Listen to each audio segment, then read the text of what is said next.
Hello champions, आ जाओ। आज से हम लोग 12th बोर्ड का सीरीज स्टार्ट किया है और इसमें मैं आप लोगों को मोस्ट एक्सपेक्टेड क्वेश्चंस करवाऊंगा जो बोर्ड में आने के 100% चांस होते हैं और हर साल मैं इसको करवाता हूं और मेरे पढ़ाए हुए बच्चे हर साल बोर्ड में इसको करके जाते हैं और बोर्ड में 99% 100% मार्क्स भी लाते हैं। ठीक है, तो 100+ मैं क्वेश्चंस कराऊंगा।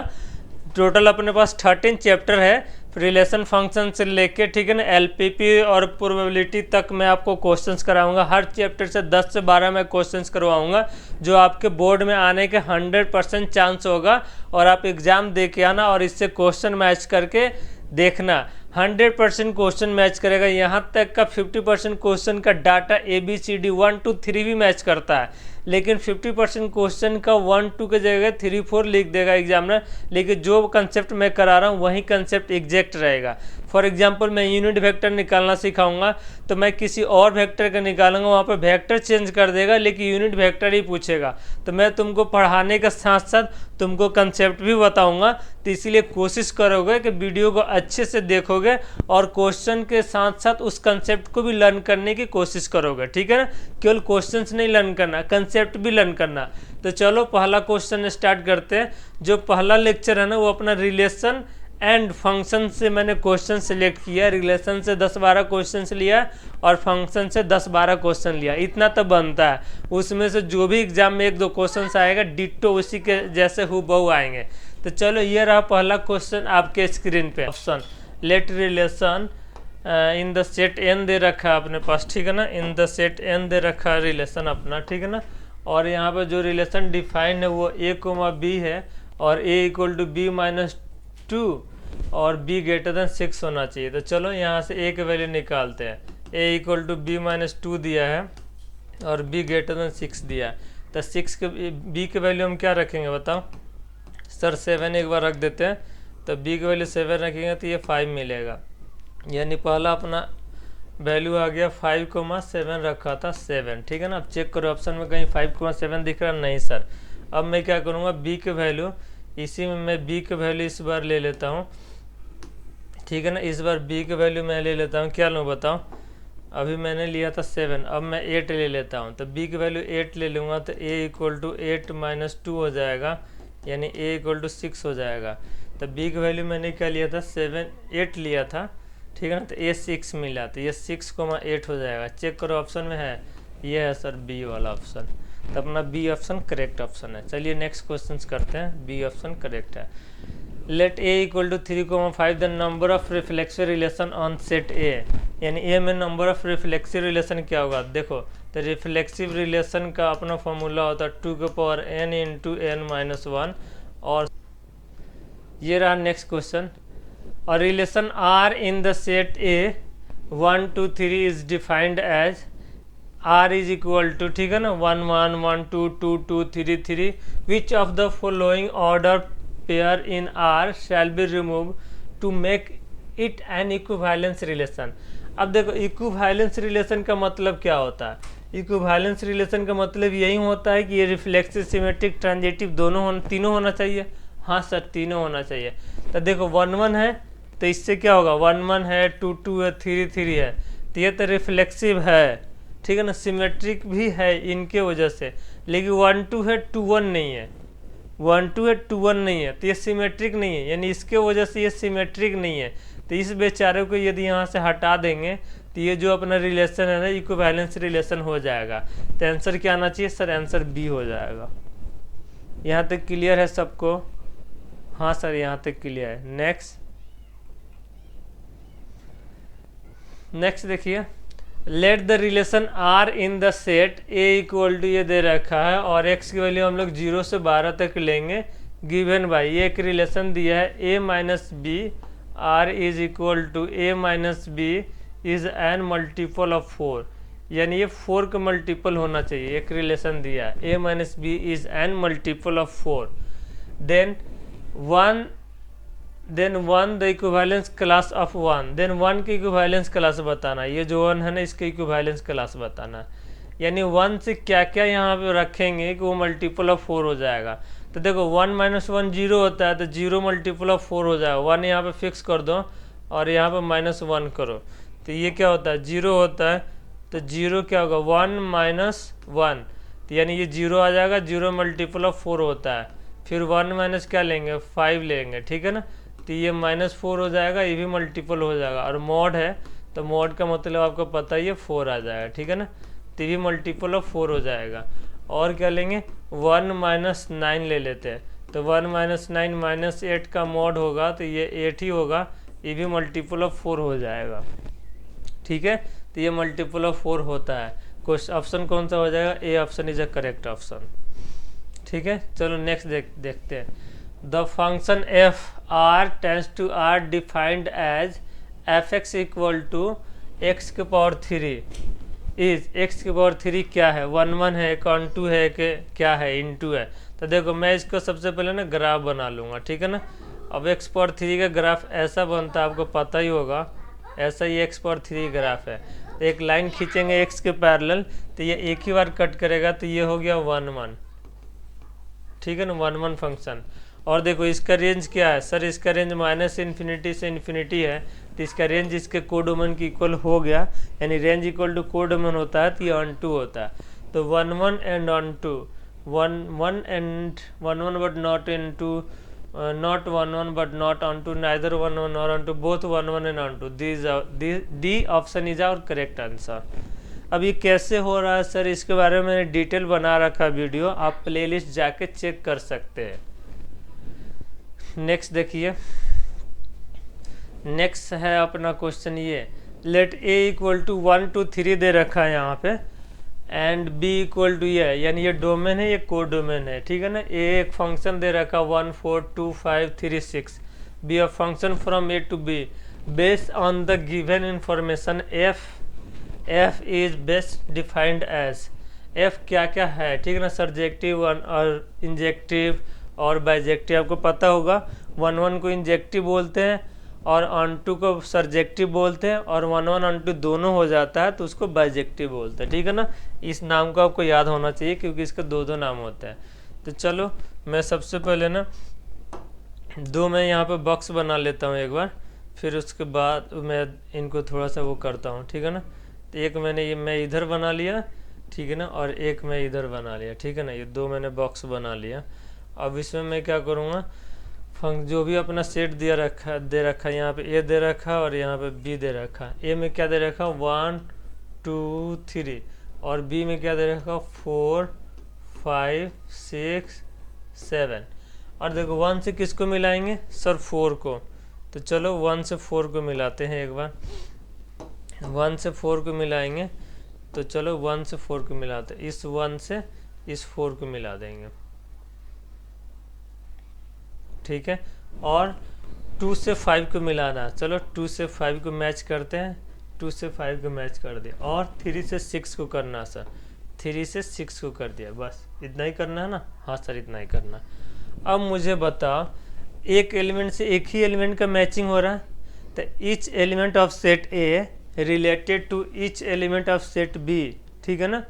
Each element of set A related to unique image, यानी each element of set A has unique image in set B, so it is क्या होता है 1 1 होता है सर। तो ये 1 1 हो जाएगा। और देखो इसकी रेंज है 4 5 6, यानी रेंज तो 4 5 6 है, लेकिन इसका कोडोमेन क्या है 4 5 6 7 है। तो रेंज इसका कोडोमेन की इक्वल नहीं हुआ, इसीलिए ये ऑन टू नहीं होगा, ठीक है ना। तो 1 1 but not onto, injective function, तो इंजेक्टिव फंक्शन हो जाएगा। सर्जेक्टिव नहीं होगा, सर्जेक्टिव मतलब हो गया ऑन टू, और बाइजेक्टिव नहीं होगा क्योंकि ऑन टू नहीं है, नॉन ऑफ दिस गलत हो जाएगा। यहाँ तक क्लियर है सबको, हाँ सर क्लियर है। नेक्स्ट था, ठीक है, number of element in A3 दे रखा है। तो रिफ्लेक्सिव रिलेशन का मैंने फॉर्मूला बताया था 2 के पावर n इंटू n-1। तो चलिए ये रहा नेक्स्ट क्वेश्चन अपने स्क्रीन पे। Check whether the function r tends to r defined as f(x) = x³ is 1 1 और नॉट, ठीक है ना। 1 1 है कि नहीं है ये मैंने बता दिया आप लोगों को, आप इसको दोबारा कर सकते हैं। और relation r in the set दे रखा 1 2 3 इज डिफाइंड, ये डिफाइंड है, ठीक है ना। और अपन को बताना ये इक्विवेलेंस है, तो इसमें से क्या रिमूव करना चाहिए। तो देखो इक्विवेलेंस होने के लिए सबसे पहले रिफ्लेक्सिव रिलेशन होना चाहिए सबसे पहले, ठीक है ना। फिर 2 नंबर पे अपना होना चाहिए सिमेट्रिक रिलेशन, ठीक है ना। 2 नंबर पे अपना सिमेट्रिक रिलेशन होना चाहिए। सबसे पहले इक्विवेलेंस रिलेशन होना चाहिए, 2 नंबर पे सिमेट्रिक रिलेशन होना चाहिए, और 3 नंबर पे अपना ट्रांजिटिव रिलेशन। यदि ये तीनों रिलेशन हो जाएगा तो इसको हम लोग इक्विवेलेंस रिलेशन बोलेंगे। तो अपना टारगेट होगा कि रिफ्लेक्सिव सिमेट्रिक ट्रांजिटिव प्रूव करना। रिफ्लेक्सिव रिलेशन तब भी होता है जब A, हो, ठीक है ना, तो उसको रिफ्लेक्सिव रिलेशन बोलेंगे। क्या बोलेंगे? रिफ्लेक्सिव बोलेंगे सर, A, हो, ठीक है। A, होगा तो उसको रिफ्लेक्सिव बोलेंगे। सिमेट्रिक में A, B हो तो B, A हो तो उसको सिमेट्रिक रिलेशन बोलेंगे। यदि A, B हो तो B, A होना कंपलसरी होता है। इसमें ट्रांजिटिव में A, B हो और B, C हो, then after C, A, C होना कंपलसरी होता है, ठीक है ना, इम्प्लाइज। तो ये चलो देखते हैं। अब देखो 1, 1 है, 2, 2 है, 3, 3 हो, तो ये तो रिफ्लेक्सिव है, ठीक है ना। अब सिमेट्रिक चेक करते हैं। 1, 2 है, 2, 1 नहीं है, यानी इसके वजह से ये सिमेट्रिक नहीं है, तो इसको रिमूव कर देंगे तो जो बचेगा उसको वो सिमेट्रिक भी हो जाएगा और ट्रांजिटिव भी हो जाएगा। तो ये अपना आंसर हो जाएगा 1, 2। देखो ये क्वेश्चन 2 बार, यानी ये क्वेश्चन को 2 बार एग्जाम में पूछा गया है, ठीक है ना। अब देखो an equivalence relation are in A divides it into equivalence classes, ठीक है ना, A1, A2, A3। What is the value of A1, A2, A3 का union and A1, A2, A3 का इंटरसेक्शन। अब देखो कोई रिलेशन यहाँ पे दिया हुआ है, एक रिलेशन दिया हुआ है, ए से ए में दे रखा है, ए मान लो 1, 2, 3 ले लो, और ए क्रॉस ए निकालोगे आप तो क्या आएगा 1, 2, 3 इंटू 1, 2, 3, यही आएगा। हाँ सर। तो इसमें से देखो A1, A2 को यदि इक्विवेलेंस क्लास में लोगे, A1 इक्वल टू कुछ लोगे यहाँ पे, मान लो 1, 1 ले लिया, ठीक है ना, और 1, 2 ले लिया ऐसे, और A2 को भी सेम इक्विवेलेंस क्लास में लेना, लेकिन ये एलिमेंट नहीं लेंगे, ठीक है ना। यहाँ पे 2, 1 ले लेते हैं और 2, 2 ले लेते हैं। सेम A3 को हम लोग ले लेते हैं, कुछ और ले लेते हैं, ठीक है ना, कुछ भी ले लेंगे, इसमें जो बचा है 3, 1 ले सकते हैं, 3, 3 ले सकते हैं, ठीक है ना। यानी ये पूरे एलिमेंट को इक्विवेलेंस, यहाँ पे इक्विवेलेंस क्लासेस में कन्वर्ट करना। अब बताओ इन तीनों का यूनियन लोगे, इन तीनों का यूनियन लोगे तो ये पूरा आ जाएगा, ठीक है ना, ये पूरा आ जाएगा। बट इंटरसेक्शन लोगे तो कुछ भी नहीं आएगा, वो 5 हो जाएगा, ठीक है ना। तो यहाँ पे तो ए हो जाएगा और इंटरसेक्शन में 5 हो जाएगा। चलिए ये रहा नेक्स्ट क्वेश्चन आपके स्क्रीन पे। और relation are in the set of real number R defined as are equal to A, B, और यहाँ पे दे रखा है root A equal to B is a function और नॉट। जस्टिफाई करना ये एक फंक्शन है कि नहीं है। तो देखो किसी भी फंक्शन है कि नहीं है उसको चेक करने के लिए हम तो डायरेक्ट बता देते हैं मेंस में कि ये कोई भी ग्राफ दिया रहेगा तो आप क्या करना, एक वाई एक्सिस के पैरेलल लाइन खींचना, और यदि ये 2 बार कट करेगा तो ये क्या है, ये फंक्शन है, और 2 बार कट नहीं करेगा, यदि 2 बार कट करेगा तो ये फंक्शन नहीं है, और 1 बार कट करेगा तो ये फंक्शन है। फॉर एग्जांपल ये देखो ये फंक्शन नहीं होता है, और यदि ऐसा ग्राफ बनेगा, ऐसा ग्राफ बनेगा ऐसा, तो ये फंक्शन है क्योंकि एक ही बार कट कर रहा है। यहाँ तक क्लियर है? हाँ सर यहाँ तक क्लियर है। तो अब बताओ ये फंक्शन है कि नहीं है, ठीक है ना। तो इसको कुछ देर के लिए हम क्या बोल दें। अब देखो यहाँ पे ए के कोई वैल्यू लेंगे तो बी के एक ही वैल्यू आएगी, ठीक है ना। लेकिन यदि बी का यानी एक इनपुट पर 2 आउटपुट नहीं आना चाहिए, एक इनपुट पर 2 आउटपुट नहीं आना चाहिए, तो नहीं आ सकता ना। देखो यहाँ पे root A equal to B है, ठीक है ना। तो इनपुट ए है और आउटपुट बी है, ठीक है ना। तो इसको इनपुट को x मान लेते हैं, तो root X equal to Y हो जाएगा, तो x equal to Y square, ठीक है। ऐसे लिखेंगे तो फिर इसका तो एक इनपुट पर 2 आउटपुट आ जाएगा, लेकिन यहाँ पर नहीं आएगा क्योंकि इसी तरीके से फंक्शन बनेगा। x की वैल्यू 1 रखेंगे तो y भी 1 आएगा, x की वैल्यू 4 रखोगे तो y भी 2 ही आएगा, ±2 नहीं आएगा। यानी एक इनपुट पे एक ही आउटपुट आ रहा है, तो इसीलिए ये फंक्शन है, ठीक है ना। ये जो रिलेशन दिया है ये फंक्शन है, ठीक है। हम एग्जाम में बता देंगे एक इनपुट पे एक ही आउटपुट आ रहा, सो it is a function. Next, a relation in a set A is called dash dash relation if each element of set A is related to itself यानी ए कोमा ए कहना चाहता है, यानी कोई भी एलिमेंट खुद से रिलेट होता है तो उसको रिफ्लेक्सिव रिलेशन बोलते हैं, ठीक है ना। अब पूरा डिटेल लिखना रिफ्लेक्सिव रिलेशन। चलिए नेक्स्ट ले लेते हैं। नेक्स्ट ये रहा, लेट ए इक्वल टू दिया 1 2 3 4 and R be the equivalence relation on A comma A defined by, ठीक है ना। ये ए दे रखा है अपने पास, ठीक है, ये ए दे रखा है यहाँ पे, ठीक है, 1 2 3 4 दे रखा है, और आर एक यहाँ पे रिलेशन दे रखा है जो डिफाइंड है अपने पास, ठीक है ना, A comma B related to C comma D. If यहाँ पे दे रखा है A plus D is equal to B plus C, ठीक है ना, यानी इससे ए प्लस डी, इससे ये रिलेट हो रहा है और इससे ये रिलेट हो रहा है। Find the equivalence class of 1,3 1,3 का इक्विवेलेंस क्लास बताना है। सबसे पहले ये बताना है कि ये इक्विवेलेंस है कि नहीं है, ठीक है ना। तो इक्विवेलेंस ये सब्जेक्टिव क्वेश्चन है, आपको 3 मार्क्स या 5 मार्क्स में आएगा, तो इसको मैं डिटेल लिख रहा हूँ, आपको डिटेल समझने की कोशिश करना, ठीक है ना। तो सबसे पहले मैं चेक करूँगा रिफ्लेक्सिव रिलेशन। सबको क्लियर है? हाँ सर। तो लिखूँगा मैं पहले एग्जाम में रिफ्लेक्सिव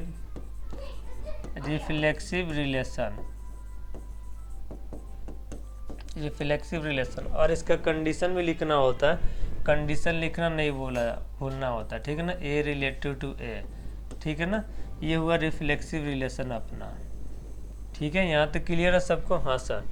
अब देखो रिफ्लेक्सिव रिलेशन कैसे चेक करते हैं, मैंने आपको बताया ना, ए रिलेटिव टू ए, यानी जो इधर होगा वही इधर होगा। तो यहाँ पे ये है तो इधर भी यहीं रखेंगे, और इस कंडीशन को लगा के चेक करेंगे क्या left side equal to right side आ रहा है कि नहीं आ रहा।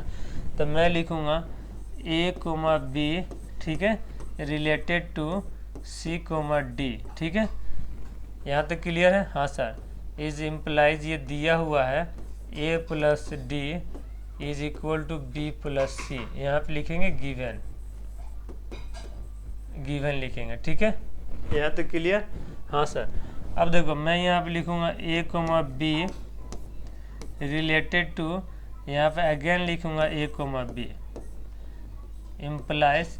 अब मैं वही कंडीशन लगाऊंगा, ए से मैं सी को ऐड करूंगा और बी से डी को ऐड करूंगा, यानी ए से इसको ऐड करूंगा और इसको इससे ऐड करूंगा। तो यहाँ पे ए प्लस बी आ जाएगा, और देखता हूँ क्या ये इक्वल टू है इसके, और यहाँ बी प्लस ए आ जाएगा। तो आप मुझे बताओ A plus B plus A के इक्वल होता है कि नहीं होता? होता है sir. So it is reflexive relation. So यहाँ पर लिखूँगा so it is reflexive relation. ये रिफ्लेक्सिव रिलेशन प्रूव मैंने कर दिया। अब मैं करने जा रहा हूँ सिमेट्रिक रिलेशन, ठीक है ना। सिमेट्रिक रिलेशन प्रूव करने जा रहा हूँ। सिमेट्रिक रिलेशन का कंडीशन क्या होता है, कोई बताएगा? हाँ सर, उसका कंडीशन होता है A related to B implies B related to A, यानी ए बी होगा तो बी ए होना कंपल्सरी है, ठीक है ना। यदि ये होगा तो उसको हम लोग सिमेट्रिक रिलेशन बोलेंगे। अब देखो ये दिया हुआ, ये तो हम लिख लेंगे, ठीक है ना, एग्जाम में यहाँ ब्रैकेट लगा सकते, ठीक है। सबसे पहले लिखेंगे ए कोमा बी रिलेटेड टू, यहाँ पे लिखेंगे सी कोमा डी इम्प्लाइज, यहाँ पे लिखेंगे A plus D is equal to B plus C, यहाँ पे लिखेंगे गिवन ब्रैकेट में लिख लेंगे। अब बताओ, अब मैं इसको उल्टा करके देखता हूँ, C comma D related to A comma B. अब इसको मैं सॉल्व करके देखता हूँ, यानी इसको इससे ऐड करूँगा और इसको इससे ऐड करके देखता हूँ। तो ये सी प्लस बी हो जाएगा इज इक्वल टू ये डी प्लस ए हो जाएगा। तब बताओ सी प्लस बी या बी प्लस सी और डी प्लस ए या ए प्लस डी बी प्लस सी के इक्वल है, तो डी प्लस ए सी प्लस बी के भी इक्वल होगा। सो इट इज सिमेट्रिक रिलेशन। ये सिमेट्रिक रिलेशन अपना हो जाएगा। यहाँ तक किसी को डाउट है, किसी भी टाइप का कोई भी डाउट है तो आप बता सकते हैं, ठीक है। अब मैं प्रूव करने जा रहा हूँ ट्रांजिटिव रिलेशन, ठीक है ना। 3rd नंबर का जो अपना रिलेशन है वो है ट्रांजिटिव रिलेशन।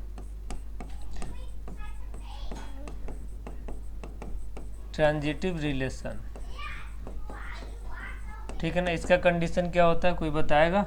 हाँ सर, इसका कंडीशन होता है A related to B equal to B related to C implies A related to C, ठीक है ना। ये इसके कंडीशन होता है, ट्रांजिटिव रिलेशन का ये कंडीशन होता है। यहाँ तक क्लियर है? हाँ सर, यहाँ तक क्लियर है। अब चलो ट्रांजिटिव रिलेशन के ये कंडीशन है, तो चलो ट्रांजिटिव रिलेशन चेक करते हैं। सबसे पहले जो दिया था वो लिख लेते हैं, A related to B, A comma B related to C comma D implies A plus D दिया था और यहाँ पे इक्वल दिया था बी प्लस सी, ठीक है ना। ये लिखेंगे एग्जाम में गिवन, ठीक है ना, ऐसे लिखेंगे। अब देखो सी कोमा डी को हम दूसरे से रिप्लेस करते हैं, C comma D related to E comma F, ये हम लेट कर लेंगे। इज इम्प्लाइज ये हो जाएगा सी प्लस, इसको दूर वाले से करते हैं ए प्लस डी, तो सी प्लस एफ हो जाएगा और डी प्लस ई हो जाएगा, ठीक है ना। ये ई है, याद रखना ये ई है, तो ये हो जाएगा डी प्लस ई। इसको हम लोग लेट किया, ठीक है ना, लेट। इसको इक्वेशन 1 बोल देते हैं और इसको इक्वेशन 2 बोल देते हैं। अब मैं क्या करता हूँ, दोनों इक्वेशन को ऐड कर देता हूँ, ठीक है ना। जब मैं ऐड करूँगा तो ये कैंसिल हो जाएगा और ये इधर मिलेगा, इधर ऐड करके देखते हैं क्या मिलेगा। तो यहाँ पर लिखेंगे एडिंग 1 प्लस 2। जब 1 और 2 को ऐड करेंगे तो क्या मिलेगा अपने पास, देखो ये मिलेगा A comma B related to E comma F और इम्प्लाइज इधर क्या मिलेगा, इनको ऐड करेंगे तो देखो इस डी से ये डी कैंसिल हो जाएगा और इस सी से ये सी कैंसिल हो जाएगा। ए प्लस एफ इधर मिलेगा इक्वल टू और बी प्लस ई उधर मिलेगा, बी प्लस ई। अब इधर देखो ए प्लस एफ और बी प्लस ई आ गया equal to, so it is transitive relation. अब देखो ये जो रिलेशन गिवन था उसको मैंने रिफ्लेक्सिव भी प्रूव कर दिया, सिमेट्रिक भी प्रूव कर दिया और ट्रांजिटिव भी प्रूव कर दिया। जब इसको मैंने तीनों प्रूव कर दिया तो ये मेरा इक्विवेलेंस रिलेशन हो गया। तो यहाँ पे मैं लिखूँगा R is reflexive relation, symmetric relation and transitive relation, ठीक है ना। तुम डिटेल लिखोगे R is reflexive relation, symmetric relation and transitive relation, so it is equivalence relation.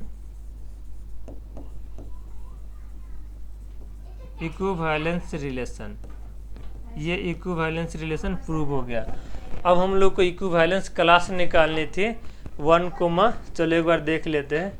1,3 का इक्विवेलेंस क्लास निकालनी है, तो इसको एक बार आप लोग वीडियो को पॉज करके एक बार देख लो अच्छे से, फिर मैं 1,3 का इक्विवेलेंस क्लास निकालता हूँ, ठीक है। चलो अब देखो मैं 1,3 का इक्विवेलेंस क्लास निकालूंगा, तो 1,3 मैं इधर रखूँगा और इधर मैं चेंज करूँगा। तो 1,3 का इक्विवेलेंस क्लास निकालना हम लोगों को, तो 1,3 इधर हो जाएगा और ये रिलेटेड टू लिख लेते हैं सी कोमा डी और ये इम्प्लाई होगा, इसको दूर वाले से ऐड करेंगे और इसको पास वाले से, तो 1 plus D is equal to 3 plus C. अब देखो लेना कहाँ से, इसी में से 1 2 3 4 में से ही एलिमेंट लेंगे हम लोग। तो यदि देखो हम लोग सी की वैल्यू 1 ले लें, यदि सी को 1 ले लें, सी को यहाँ पे सी को यदि हम लोग सी को 1 ले लें तो डी को क्या लेना पड़ेगा, 1 लेंगे तो ये 4 होगा, तो डी को 3 लेना पड़ेगा, ठीक है ना। तो एक इक्विवेलेंस मिल गया। अब यदि सी को हम लोग 2 ले लें, इस सी को यदि हम लोग 2 ले लें, यहाँ पे लिख लेते हैं सी को 2, हम लोग सी को 2 लिख लेते हैं, ठीक है। यहाँ पे लिख लेते हैं सी इक्वल टू 2, यदि सी को 2 लेंगे तो ये हो जाएगा 5, तो डी क्या लेना पड़ेगा सर, 4 लेना पड़ेगा, सो डी इक्वल टू 4 हो जाएगा, ठीक है ना। दूसरा इक्विवेलेंस मिल गया। यदि सी को मैं ले लूँ 3 तो डी को मुझे 6 लेना पड़ेगा, जो 6 इसमें नहीं है, ठीक है ना।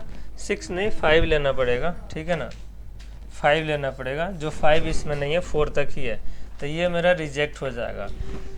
तो 1,3 का इक्विवेलेंस क्लास हो जाएगा 1,3, ठीक है ना, और 2,4 हो जाएगा, ठीक है। ये अपना इक्विवेलेंस क्लास हो जाएगा। और ये 13 नंबर क्वेश्चन अपना कंप्लीट हुआ। ये सब्जेक्टिव क्वेश्चन है, तो इसको आप लोग अच्छे से करेंगे, बार बार करेंगे, और कोई डाउट आएगा तो आपका भाई है ना मुरारी सर, वो आप लोग को अगेन बताएंगे इसको। चलो ये मैंने कराया था आप लोगों का, ठीक है।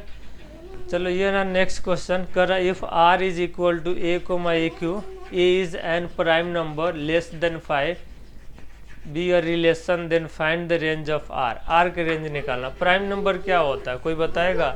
a का वैल्यू क्या क्या लिख सकते हैं? a का वैल्यू प्राइम नंबर 5 से छोटा है, ठीक है ना। तो 5 से छोटा प्राइम नंबर सबसे पहले 2 होगा, फिर 3 होगा, इसके अलावा लेस देन 5, इसके अलावा कोई सा नहीं होगा। चलो तो इसमें हम रिलेशन बना लेते हैं। सबसे पहला मेरा रिलेशन जो होगा ना, वो होगा a का वैल्यू 2 रखेंगे तो 2,8 हो जाएगा, a का वैल्यू 3 रखेंगे तो 3,27 हो जाएगा। ये अपना रिलेशन बन के कंप्लीट हो गया। अब इसकी रेंज बतानी है, तो रेंज कैसे बताते हैं सर? रेंज यानी वैल्यू ऑफ y, या इसको रेंज कहते हैं, यानी इनपुट को डोमेन बोलते हैं और आउटपुट को रेंज बोलते हैं। तो अपना आउटपुट क्या आया सर? 8,27 आया है, तो ये अपना रेंज हो जाएगा। यहाँ तक सबको क्लियर है? हाँ सर यहाँ तक क्लियर है। चलो ये रहा नेक्स्ट क्वेश्चन आपके स्क्रीन पे। कह रहा let r is the equivalence relation in the set a equal to 0 से लेकर 5 तक given by r equal to a, b, 2 divides a minus b, write the equivalence class of this. Let a is the equivalence relation है, ठीक है ना। तो एक ही 2 number में आया होगा, राइट द इक्विवेलेंस क्लास, केवल इक्विवेलेंस क्लास ही निकालना 0 का।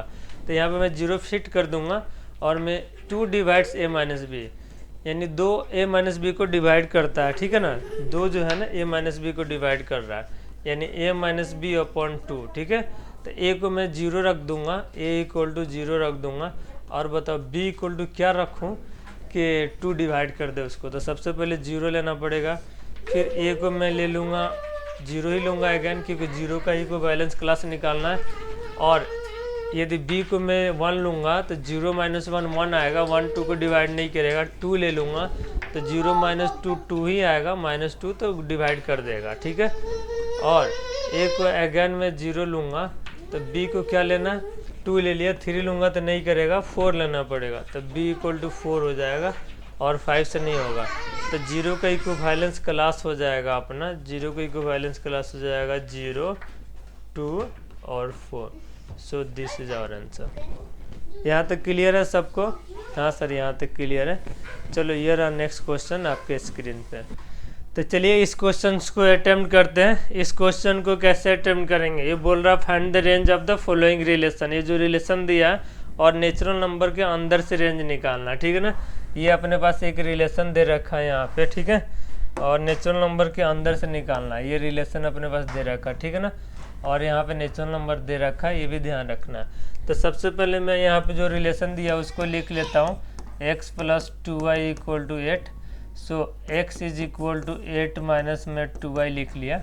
और मैं यहाँ पर y की वैल्यू सबसे पहले नेचुरल नंबर 1 से स्टार्ट होता है, इसलिए मैं 1 लूँगा।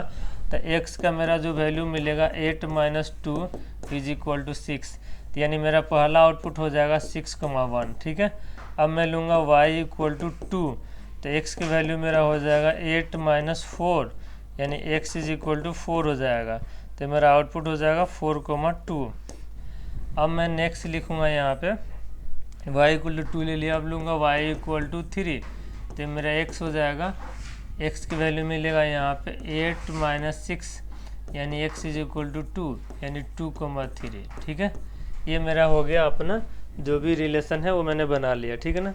नेक्स्ट देखते हैं। नेक्स्ट यदि y की वैल्यू हम 4 लेते हैं तो x इक्वल टू 8 माइनस 8 होगा, x इक्वल टू 0 होगा, जो 0 पॉसिबल नहीं है, क्योंकि नेचुरल नंबर में x भी आनी चाहिए और y की वैल्यू नेचुरल नंबर से ही आना चाहिए, ठीक है। तो ये पॉसिबल नहीं है, तो इसीलिए इसको रिजेक्ट कर देंगे।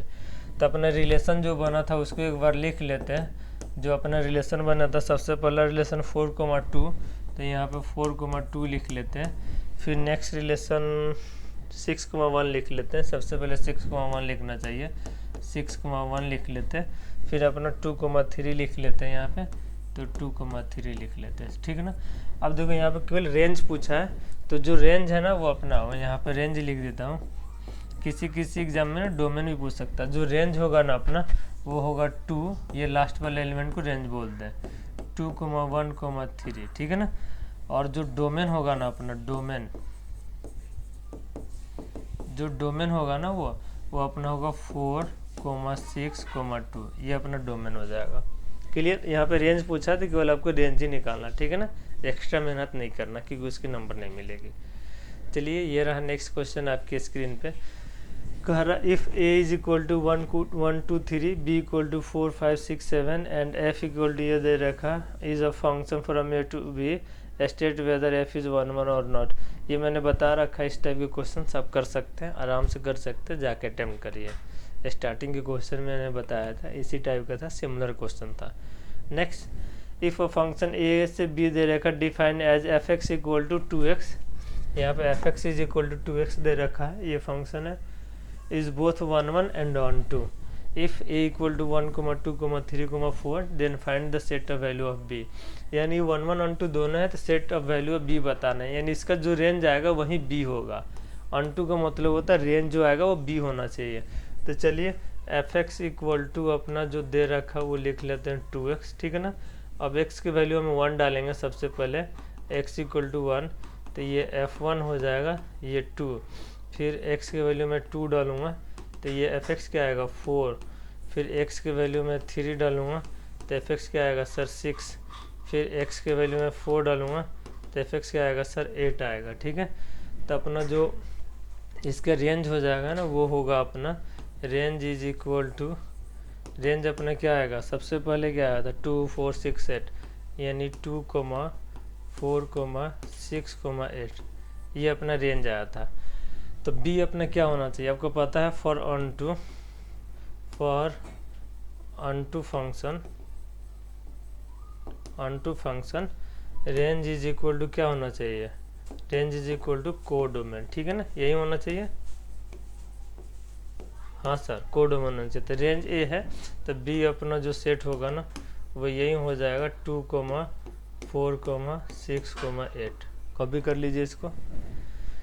चलिए ये रहा नेक्स्ट क्वेश्चन आपके स्क्रीन पे। ये prove that the given function is surjective where f, ये डोमेन होता है, ये कोडोमेन होता है, यानी डोमेन नेचुरल नंबर डालेंगे और अपना कोडोमेन नेचुरल नंबर दिया, सच डैट ये फंक्शन दिया है, जब n की वैल्यू ऑड होगा तो हम इसमें डालेंगे और जब n की वैल्यू इवन होगा तो हम इसमें डालेंगे।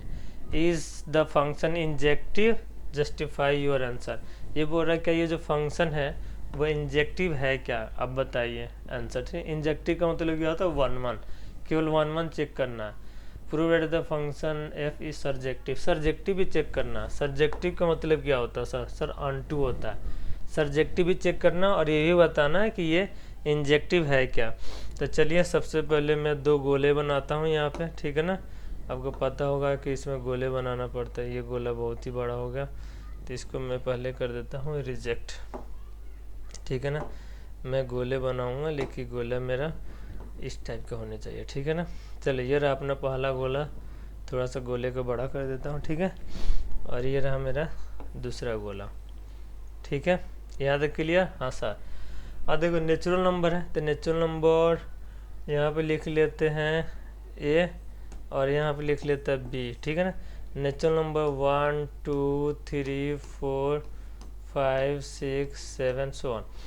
सबसे पहले 1 डालेंगे, किस में डालेंगे, इसमें या इसमें। सर n ऑड बोल रहा है तो इसमें डालिए, तो 1 + 1 2, 2/2 कितना होता है 1 होता है। तो मैं यहाँ पे लिख लेता हूँ 1, 2, 3, 4, 5, 6। अब मिलान ही करना अपन को, तो मिलान करने के लिए मैं सबसे पहले ये एक एरो वाला सिंबल ले लेता हूँ जिससे मिलान करना आसान होगा। तो 1 डालेंगे इसमें तो ये हो जाएगा 1 + 1 2, 2/2 1, तो इससे इसको 1 से मिला देंगे, ठीक है। अब 2 डालेंगे, 2 किस में डालेंगे सर, इसमें डालेंगे, तो 2/2 1 होता है तो 2 को भी 1 से मिलाएंगे। तो क्लियरली देखने लगा मेनी 1, यानी 2 इनपुट के एक आउटपुट आने लगा तो मेनी 1 हो गया। 3 डालिए, इसमें डालिएगा 3 + 1 4, 4/2 यानी 2 आएगा, तो 3 को 2 से मिला देंगे, ठीक है।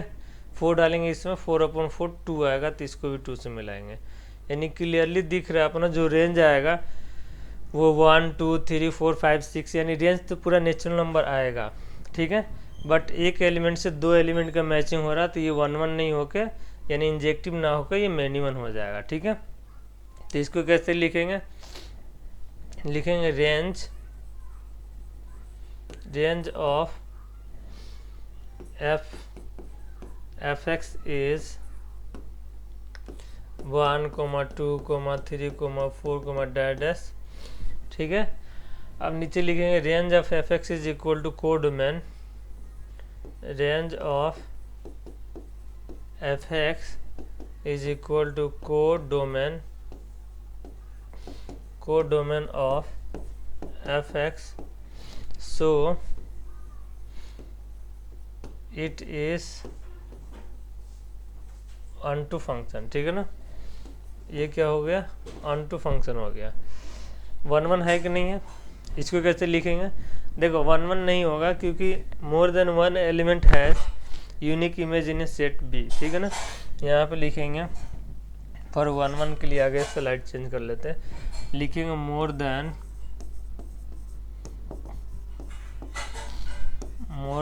One element in set A has unique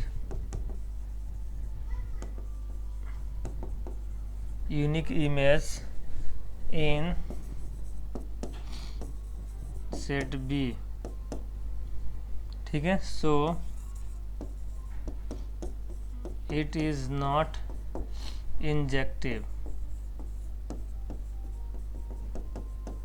injective function. आइयो समझ में आ रहा है आप सबको, हाँ सर यहाँ तक तो समझ में आ रहा है और यहाँ तक कोई डाउट नहीं है। देखो बेटा, इस क्वेश्चन को आपको 2 बार 3 बार करना चाहिए और अच्छे से लिख कितना प्रैक्टिस कर लो कि एग्जाम में जाओ बोर्ड में तो ये लिखने में टेंशन ना हो और लिखने में आप कहीं भी मिस्टेक ना करें। ठीक है, तो चलिए, how many equivalence relation on the set 1 2 3 containing 1, 2 and 2, 1 are there in all, justify your answer. यानी इक्विवेलेंस रिलेशन बताना। तो देखो 3 एलिमेंट है ना, तो टोटल 5 ही रिलेशन बनते हैं। ठीक है ना, 3 एलिमेंट में 5 बनते हैं और 5 में कितने बनते हैं सर, 15 बनते हैं। इक्विवेलेंस रिलेशन मैं बता रखा। तो चलिए इक्विवेलेंस रिलेशन बताते हैं कितने बनेंगे। तो सबसे पहले रिलेशन जो बनेंगे उसमें 1, 2 और 2, 1 तो रख ही लेते हैं। ठीक है ना, देखो रिफ्लेक्सिव बनाने के लिए 1, 1 तो लेना ही पड़ेगा, 2, 2 भी तो लेना ही पड़ेगा और 3, 3 ही लेना ही पड़ेगा। ये हो गया एक रिलेशन अपना। ठीक है ना, ये एक रिलेशन हो गया। दूसरा रिलेशन बनाते हैं, 1, 2 होना चाहिए और 2, 1 भी होना चाहिए और 1, 1 भी ले लेते हैं, 2, 2 भी ले लेते हैं, 3, 3 भी ले लेते हैं और इसमें चेंज करते हैं। 1, 2 लिया था, 2, 1 लिया था, तो इसमें मैं 3, 1 ले लेता हूँ एक बार, तो 1, 3 भी लेना पड़ेगा क्योंकि हम लोग को बनाना इक्विवेलेंस रिलेशन। ठीक है, और देखो 2, 1 ले लिया मैंने और 1, 3 ले लिया, तो 2, 3 भी होना चाहिए। ये देखो 2, 1 ले लिया और 1, 3 ले लिया। ठीक है, तो 2, 3 भी होना चाहिए ट्रांजिटिव के लिए, तो मैं 2, 3 डालूंगा तो 3, 2 भी डालना पड़ेगा। ठीक है ना, अब देखो ये पूरे एलिमेंट तो आ ही गए इसमें, यानी अब इसके अलावा कोई और रिलेशन अपना नहीं बनेगा। तो total number of equivalence relation कितने होंगे, तो यहाँ पर लिखूंगा total number of equivalence relation is 2। कितने बनेंगे, total number of equivalence relation is 2। ठीक है ना, 2 ही बनेंगे।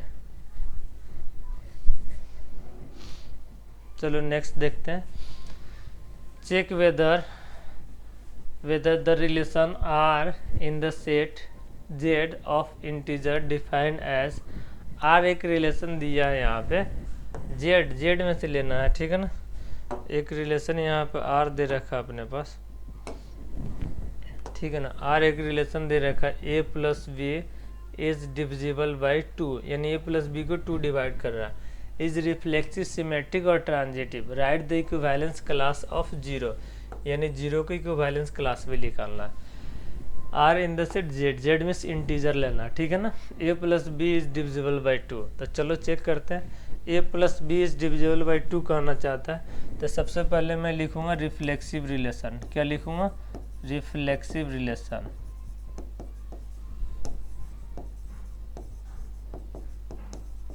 रिफ्लेक्सिव रिलेशन कंडीशन होता है ए रिलेटेड टू ए। क्या होता है reflexive relation condition? A related to A. यहाँ तक क्लियर? हाँ सर। अब देखो ए कमा बी, यानी ए प्लस बी 2 से डिवाइड कर रहा है, यानी यहाँ पे दिया हुआ है ए प्लस बी डिविजिबल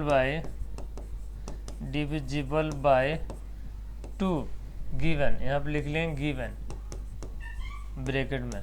अब देखो A plus B divisible by 2 है, A plus A is also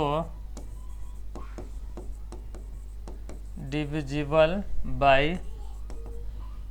2, so it is reflexive relation। यानी देखो a प्लस ए करोगे तो 2 आएगा, अब 2 से तो डिवाइड होता ही है, तो ये रिफ्लेक्सिव रिलेशन हो जाएगा। नेक्स्ट देखो, नेक्स्ट रिलेशन क्या होता है? Symmetric relation.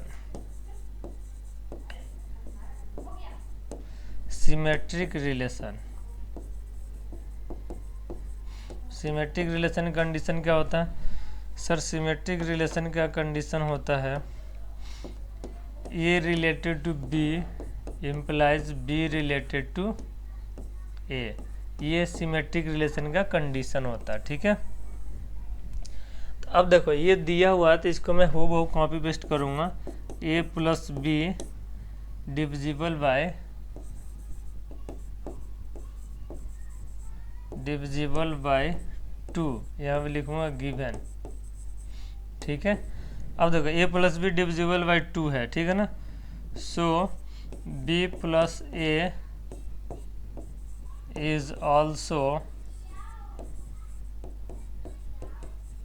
डिविजिबल बाय 2, ठीक है। Divisible by 2, so it is symmetric relation. यहाँ तक किसी को डाउट है? नहीं है सर।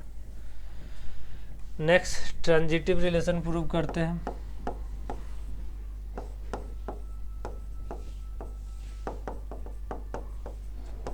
ट्रांजिटिव रिलेशन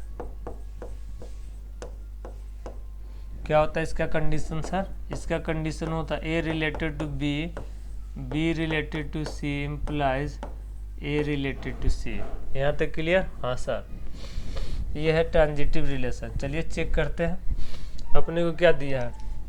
अपने को दिया है ए रिलेटेड टू बी, ठीक है ना। यहाँ पे इसको मैं इरेज कर देता हूँ। अपने को दिया है यहाँ पे A plus B is divisible by divisible by 2 given.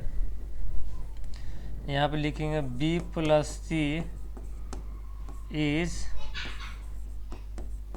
Divisible by 2 let. यहाँ तक क्लियर? हाँ sir. So A plus C is also divisible by 2।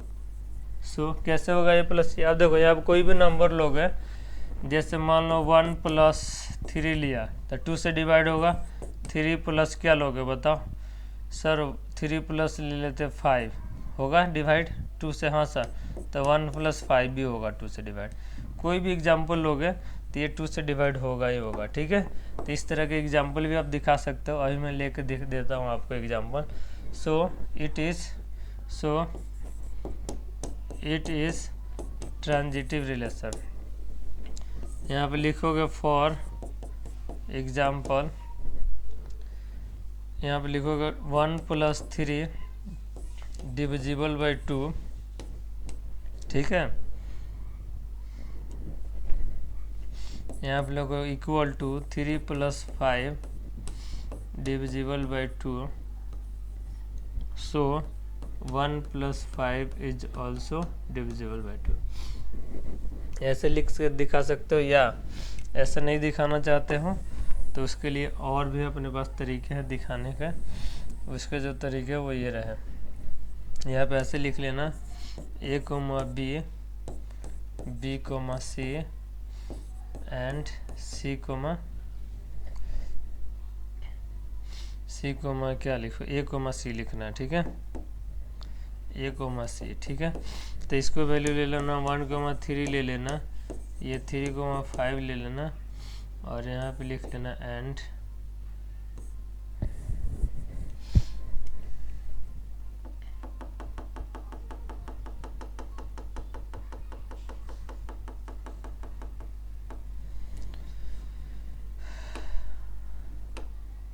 चलो एग्जाम्पल है ना, तो ऐसे दे सकते हो 1, 3, 5 और एंड लिखोगे 1, 5, तो उसको एग्जामिनर को मिल जाएगा एग्जाम्पल। चलो ये रहा नेक्स्ट क्वेश्चन। आपको बताना है check if the relation are in the set r of real number defined as are equal to, ये दे रखा है रिलेशन अपने पास, ठीक है, आर इक्वल टू ये रिलेशन दे रखा है, यानी ये कहना चाहता है A, B, A less than B is symmetric and transitive. ये आपको बताना ये सिमेट्रिक और ट्रांजिटिव में कौन सा है या कौन सा नहीं है, चेक करना है। तो A लेस देन B है और आर में से ही चेक करना है।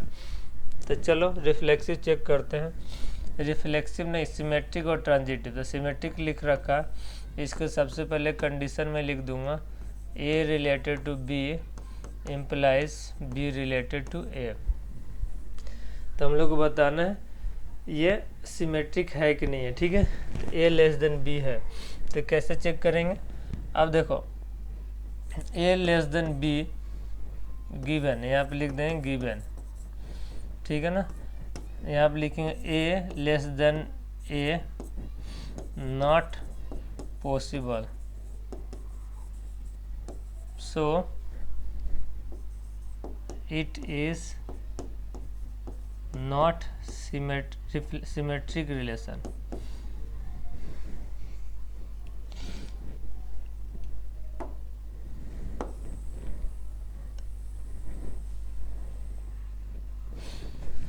देखो यहाँ पे A less than B given है, तो हम लोग क्या लिखेंगे, B लेस देन A होगा, B लेस देन A होगा always, not possible, so it is not symmetric relation. कैसा नहीं हुआ सर, चलो ये रहा एग्जाम्पल, ठीक है। सपोज 1 लेस देन 2 है, ठीक है ना, बट 2 नॉट लेस देन 1, ठीक है। ये अपना एग्जाम्पल हो गया। अब आते हैं ट्रांजिटिव पे, ठीक है ना, ट्रांजिटिव दूसरा एग्जाम्पल, ठीक है ना, ट्रांजिटिव। अब इसका ट्रांजिटिव रिलेशन कंडीशन क्या होता है, कोई बताएगा? हाँ सर, इसका कंडीशन होता है A related to B equal B related to C implies A related to C, ठीक है ना, ये इसका कंडीशन होता है, ठीक है। चलो तुम लोग भी तब तक कुछ पी लो, मैं भी पी लेता हूँ पानी, ठीक है। तुम लोग भी अच्छे से पानी वानी रखा करो साथ में और पिया करो, क्योंकि ये लंबा चलता है सिलेबस और दिमाग में कुछ नमी उमी रहेगा तभी अंदर घुसेगा।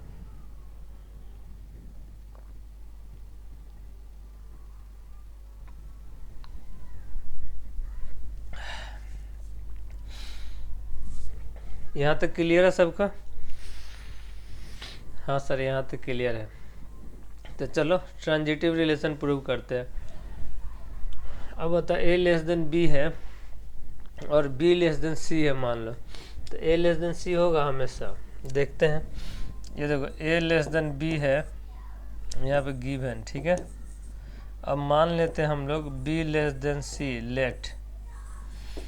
अब बताओ क्या A हमेशा लेस देन C होगा? मान लो 1 2 है और ये 2 3 है, तो 1 3 हो जाएगा। ऐसा कुछ लो, ये लोग और ये भी इससे छोटा है, ये इससे छोटा है और ए बी से छोटा, तो ए हमेशा सी से छोटा होगा, ठीक है ना। सो ए लेस देन सी, ठीक है ना। So it is transitive relation. Example देना दे दो। 1 less than 2 equal to 2 less than 3, so 1 less than 3। Negative भी दे सकते हो, ठीक है ना। ये था अपना ट्रांजिटिव रिलेशन। नेक्स्ट अपना रिलेशन है check whether if the relation R on the set 1 2 3 4 5 6 defined as relation R is equal to X comma Y, Y is divisible by X, is symmetric and transitive. अब देखो Y is divisible by X बोल रहा है, तब सबसे पहले reflexive transit symmetry check करना, ठीक है ना, रिफ्लेक्सिव चेक नहीं करना। तो इसकी कंडीशन क्या होता है, कोई बताएगा? सर इसकी कंडीशन होता है ना, सबसे पहले सिमेट्रिक चेक करना है। इसकी कंडीशन होता है ना, वो मैं यहाँ पे लिख देता हूँ। A related to B equal implies होता है बी रिलेटेड टू ए। अब देखो y is divisible by x, यानी y is divisible by x, यानी y x से डिवाइड होता है। सो x is divisible by y हमेशा होगा? हमेशा नहीं होगा सर, क्योंकि देखो y is divisible by x, y 2 होगा और x 1 होगा, तो y इज डिविजिबल बाई, तो 2 को 1 तो डिवाइड कर देगा, लेकिन 1 को 2 डिवाइड नहीं करेगा। यहाँ पे लिखेंगे सबसे पहले लिखेंगे y is divisible by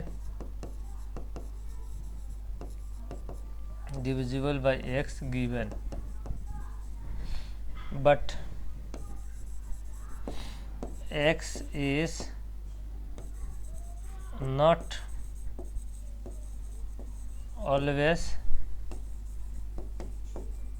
divisible by y, so it is not symmetric relation, ठीक है ना। सिमेट्रिक ही चेक करनी है, तो सिमेट्रिक चेक हो गया। अब आते हैं ट्रांजिटिव रिलेशन की तरफ, ठीक है। ट्रांजिटिव रिलेशन तुम पूरा डिटेल लिख लेना।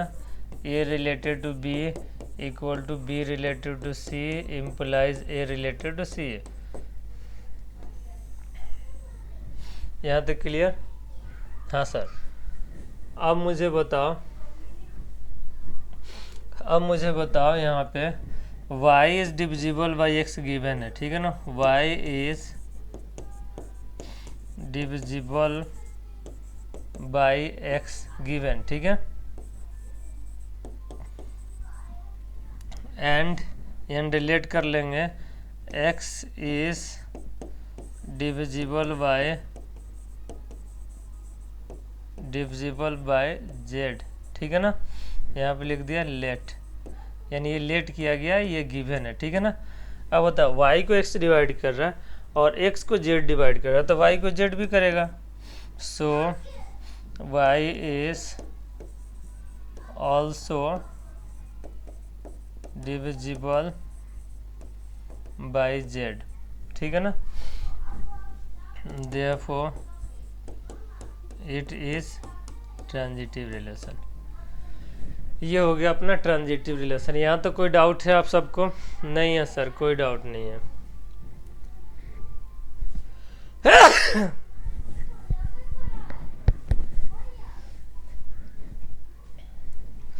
चलिए ये रहा नेक्स्ट क्वेश्चन आपने स्क्रीन पे। Show that the relation s in the set r on the real number defined as s, मैंने ये रिलेशन ही है, उसको एस से डिनोट कर रहा है। ये कोई बहुत बड़ा सिंबल नहीं है, इसको ज़्यादा दिमाग पे मत लेना तुम लोग। Is neither reflexive not symmetric not transitive, ये बताना कि रिफ्लेक्सिव भी नहीं है, सिमेट्रिक भी नहीं है और ट्रांजिटिव भी नहीं है। तो चलो सबसे पहले मैं रिफ्लेक्सिव चेक करूँगा। रिफ्लेक्सिव रिलेशन इनकी कंडीशन होती है ए रिलेटेड टू ए, ठीक है ना। अब बताओ रिफ्लेक्सिव है कि नहीं है, पहले लिखूँगा एग्जाम में A less than equal to B Q given, ये गिवन है मेरे को, ठीक है। अब बता A less than A Q given, so A less than A Q, but A less than A Q always not possible, ठीक है। फॉर एग्जांपल देना दे दो, यहाँ पे देखो 2 less than equal to 2q, ये तो पॉसिबल है, ठीक है। लेकिन -2 not less than equal to -2q, यानी -2 not less than equal to -8, so it is not reflexive relation.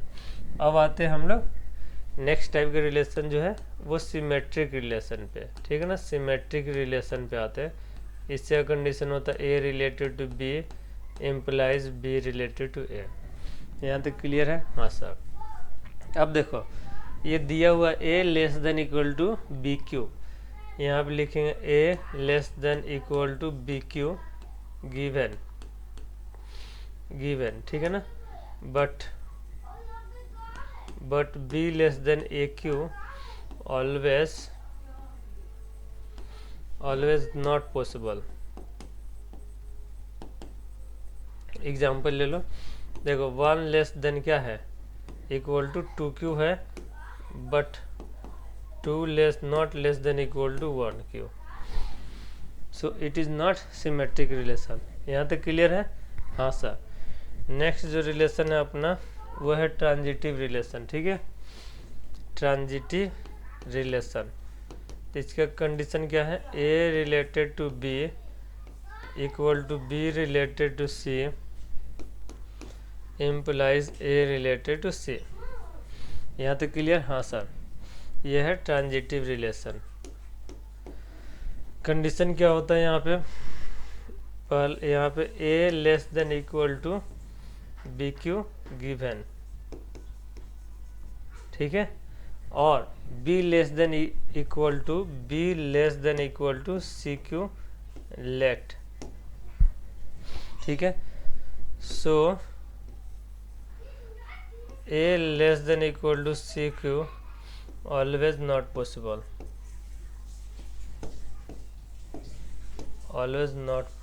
ठीक है ना, यानी ऑलवेज पॉसिबल नहीं है, so it is not transitive relation, therefore it is not transitive relation. Example देना है, क्या दोगे, 1 2 ले लिया, 2 3 ले लिया।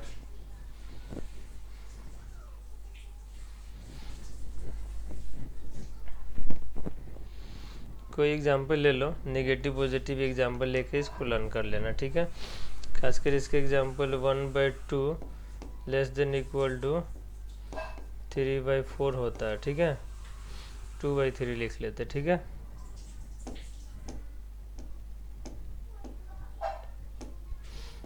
टू बाई थ्री एक बार करके देख लेना। और 2/3 लेस देन इक्वल टू होता है 3/4 का cube, but 1/2 less than equal to नहीं होता है 3/4 का क्यू। एक बार लेके देख लेना आप लोग, ठीक है। चलिए नेक्स्ट क्वेश्चन, ये रहा नेक्स्ट क्वेश्चन आपके स्क्रीन पे। Show that the relation s defined on the set n cross n by a comma B related to, इसको रिलेटेड टू पढ़ो, सी कोमा डी। ये वही क्वेश्चन है जो मैंने इससे पहले करा दिया है, तो इसको मैं नहीं कराने वाला हूँ, ठीक है। ये रहा नेक्स्ट क्वेश्चन। लेट एफ कोई फंक्शन दिया r-4/3, ये डोमेन है और ये है अपना codomain. B of function defined on, यहाँ पे फंक्शन डिफाइंड दिया हुआ है। Show that f is 1 function, also check whether f is onto function और नॉट। चलो 1 फंक्शन है, तो सबसे पहले 1 फंक्शन कैसे चेक करते हैं वो मैं आपको बता देता हूँ। सबसे पहले 1 फंक्शन चेक करने के लिए आपको f(x1) निकालना है और इक्वल टू f(x2) करना है, और इम्प्लाइज यदि x1 इक्वल टू x2 आ जाए तो आप इसको बोलोगे 1 है, ठीक है ना। और ऑन टू कैसे चेक करेंगे, रेंज निकालेंगे। रेंज इज इक्वल टू यदि को डोमेन आ जाएगा, ठीक है ना, रेंज इक्वल टू को डोमेन आ जाएगा तो उसको हम ऑन टू फंक्शन बोलेंगे, ठीक है ना। तो चलो सबसे पहले मैं 1 चेक कर रहा हूँ, तो मैं एग्जाम में लिखूँगा 1 1 फंक्शन, ठीक है। ऐसे 1 1 फंक्शन लिख के मैं ऐसा लाइन खींचूँगा और मैं सबसे पहले f(x1) निकालूंगा, यानी जहाँ जहाँ x है वहाँ x1 डाल दूंगा ऐसे, ठीक है। तो ये मेरा हो गया f(x1). अब मैं निकालूंगा f(x2), तो ये 4x2 अपॉन 3x2 प्लस 4 हो जाएगा। यहाँ तक क्लियर है।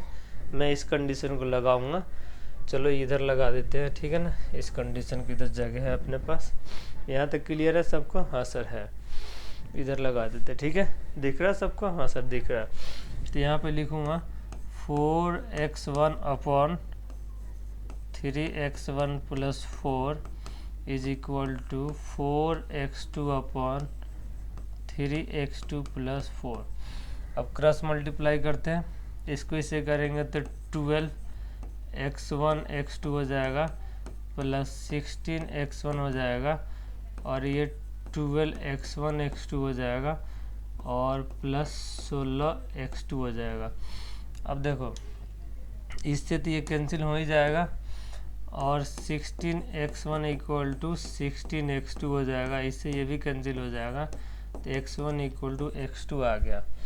यदि x1 इक्वल टू x2 आता है, सो fx इज 1 1, ये 1 1 कहलाएगा। यहाँ तक क्लियर है सबको? हाँ सर। अब मैं इसका रेंज निकालूंगा। रेंज कैसे निकालूंगा सर? देखो किसी भी फंक्शन को रेंज निकालने के लिए मैं x is equal to y के टर्म्स में फंक्शन बनाऊंगा, ठीक है ना। ये एफ वाई के टर्म्स में फंक्शन बनाऊंगा, ठीक है, और उसको डिफाइन करूंगा। मैं x इज इक्वल टू जैसे 3y अपॉन वाई माइनस 4 इस टाइप का बनाऊंगा, और ये नॉट इक्वल टू 0 होता है तो ये डोमेन कहलाएगा, यानी y क्या नहीं होगा? 4 नहीं होगा, तो ये r माइनस 4 ये रेंज कहलाता है। यानी x को डिफाइन करते हैं डोमेन कहलाता है, y को डिफाइन करते हैं तो रेंज कहलाता है। तो मैं इस टाइप से बनाने की कोशिश करूँगा। तो चलो ये मैं तुम लोगों को वो दिखाया मैंने डेमो के एक्चुअली करने क्या जा रहा। एक्चुअली आप लोगों को आता होगा यदि आप लोगों ने अच्छे से किया होगा। तो सबसे पहले अपना फंक्शन क्या, y equal to 4x upon 3x plus 4, इसको लिख लेते हैं। y is equal to 4x upon 3x plus 4। इसको क्रॉस मल्टीप्लाई करके मैं x की वैल्यू निकालूंगा। क्रॉस मल्टीप्लाई करोगे तो क्या आएगा? y into 3x plus 4y equal to 4x, ठीक है ना। तो ये क्या होगा? यहाँ से x को इधर लाते हैं, y को उधर लेते हैं, तो 3xy minus 4x equal to 4y। यहाँ से x कॉमन कर लेते हैं, तो 3y minus 4 is equal to 4y। इसको डिवाइड मार देते हैं, तो x is equal to 4y upon 3y minus 4। अब बताओ ये 0 नहीं होना चाहिए? Yes sir. तो 3y माइनस 4 0 नहीं होना चाहिए? हाँ सर। तो y क्या नहीं होना चाहिए? y 4/3 नहीं होना चाहिए, तो y बिलोंग्स टू हो जाएगा r माइनस 4/3। अब देखो r माइनस 4/3, चलो चेक करते हैं क्या r माइनस 4/3 ही अपना रेंज था? नहीं, अपना जो रेंज है ना वो ये है, ठीक है ना, r है, वहाँ पे कोडोमेन r है, बट अपना रेंज आया 4/3, r माइनस 4/3। तो range equal to not codomain, यहाँ पे लिखूँगा range not equal to codomain, यहाँ पे लिखूँगा range not equal to codomain. So it is not onto function. Clear है यहाँ तक सबको? यस सर क्लियर है।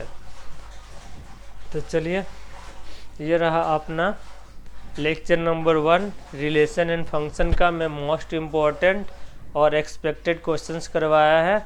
इससे रिलेटेड ही क्वेश्चंस एग्जाम में पूछे जाएंगे। यहाँ पे 4x की जगह हो सकता है 3x हो जाए, यहाँ पे 4x हो जाए, यहाँ 5 हो जाए, बाकी कुछ भी चेंज नहीं होगा। यदि आएगा क्वेश्चन तो इसी में से उठ के आएगा।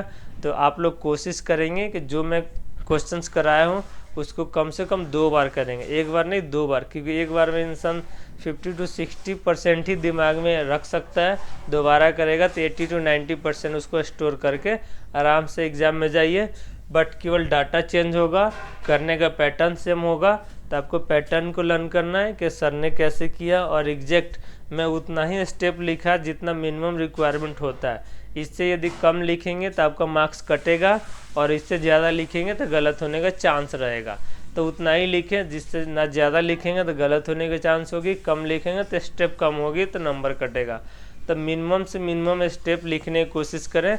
जो मैंने बताया यहाँ पे मिनिमम इतना तो रिक्वायरमेंट होती है, इससे ज़्यादा लिखोगे तो अच्छी बात है, बट ज़्यादा लिखने के चक्कर में बच्चे गलत कर देते हैं। ठीक है, फिर मिलते हैं नेक्स्ट लेक्चर में। आप लोग इस सीरीज़ को अच्छे से देखेंगे यदि बोर्ड में आप चाहते हैं कि आपके अच्छे मार्क्स आए दोस्त। ठीक है, तब तक के लिए bye bye, take care, keep watching.